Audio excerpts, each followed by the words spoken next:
दोस्तों, तो पहली वीडियो में आपको बताया था कि पेड एप्लीकेशन आपने इंस्टॉल क्या करना है और ये काम कैसे करती है। तो आज मैं आपको दिखाता हूँ कि आपने इससे पैसे ट्रांसफ़र कैसे करने हैं। ठीक है, तो ये हमारी पेड की एप्लीकेशन है, इसको ओपन करेंगे। ओपन करके आपने इसमें लॉगिन हो जाना है। ठीक है,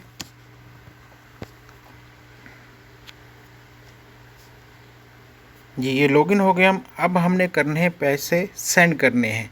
ठीक है, तो यहाँ पे देखें आपके पास ये इस तरह से आ जाता है। सबसे पहले तो आपका वेरीफाई होना ज़रूरी है, जो कि मैंने आपको बताया था।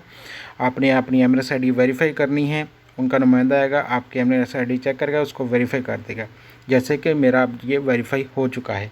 लास्ट वीडियो में आप देखेंगे तो यहाँ पे आपको वो दूसरा नज़र आ रहा होगा, मैसेज वेरीफाई करें। ठीक है, अब मैंने वो कर दिया है। अब मैंने ये करने हैं पैसे सेंड। कैसे करते हैं, अब ये देखें पेड पे गया मैं, तो मैंने अपने फ्रेंड को पैसे सेंड करने हैं। तो ये देखें जी, ये मैंने फ्रेंड वाले पे कर दिया।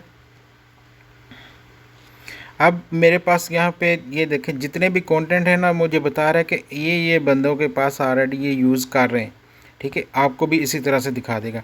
अब मैंने जिस बंदे को भेजने हैं पैसे, अब मैं उसको यहाँ पे सर्च करूँगा, उसको यहाँ पे ऐड करके दिखाता हूँ आपको।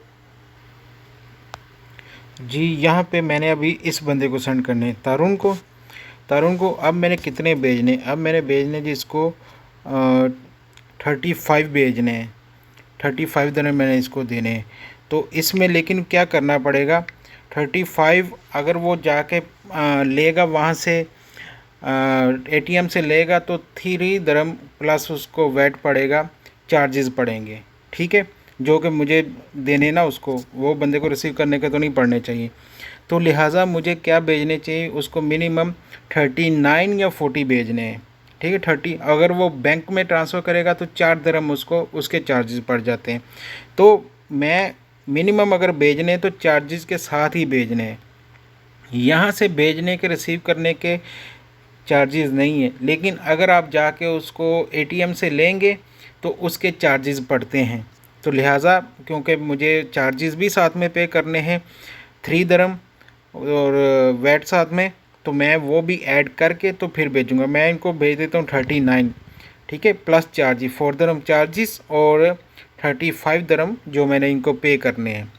तो आप लोगों ने भी ये ख्याल रखना है कि जब भी करें तो चार्जेस चेक कर लें कि उस पर चार्जेस कितने पड़ रहे हैं। अगर आप एटीएम से जाके लेते हैं तो उसके 3 दरम कुछ टैक्स के साथ चार्जेस हैं। अगर बैंक में ट्रांसफ़र करते हैं तो उसके भी 4 दरम प्लस टैक्स चार्जेस हैं। ओके, तो अब मैं इनको 39 सेंड करता हूँ। ओके करते हैं, यहाँ से डन करते हैं इनको। ठीक है जी, तो अदर पे करके कुछ भी आप सेलेक्ट कर सकते हैं, क्यों इनको भेजने हैं ये देखें, कुछ भी आप कर सकते हैं। तो मैंने यहाँ पे बस अदर कर दिया है, पेड।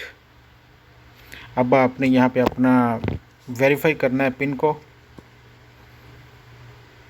ये देखें, ये मेरी तरफ से उनको सेंड हो गए हैं। ठीक है, ये पैसे अभी उनको मैंने सेंड कर दिए हैं और अभी ये इस तरह से उनको रिसीव हो जाएंगे। अब वो 4 दरम जो है चार्जेस कट जाएंगे जब वो लेने जाएंगे, और उनकी जो पूरी रकम थी 35 दरम वो उनको वसूल हो जाएगी। तो ये बहुत ही आसान तरीका है, आप यूएई में इस तरह पैसे सेंड कर सकते हैं दूसरे को कहीं भी।